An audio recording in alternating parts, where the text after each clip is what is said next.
નવી કોઈ પાર્ટી આવે તો એનો આશય પણ વોટ બેંક તરીકે ઉપયોગ કરવાનો છે. કારણ કે જ્યાં એમની સરકાર છે, અહીંયા જે ડિમાન્ડ થાય છે એ જ ડિમાન્ડ ત્યાં પૂરી કરવામાં નથી આવતી. તો ક્યાંક ને ક્યાંક માત્ર વોટ બેંક તરીકે ઉપયોગ ન થાય અને ખેડૂતનું પહેલું તો સંગઠન મજબૂત બને એવો સંકલ્પ દરેક ખેડૂતોએ કરવાનો છે કે રાજકીય પાર્ટીનો હાથો બનવા કરતાં આપણું સંગઠન મજબૂત બનાવીએ.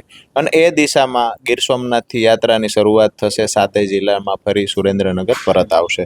હવે યોગદાનની જે વાત છે તો એમાં અમે અપીલ કરીએ છીએ કે યાત્રાને સફળ બનાવવી એટલે ખેડૂતોની શક્તિ પ્રદર્શન અથવા ખેડૂતોની તાકાત બતાવવાનો સમય છે.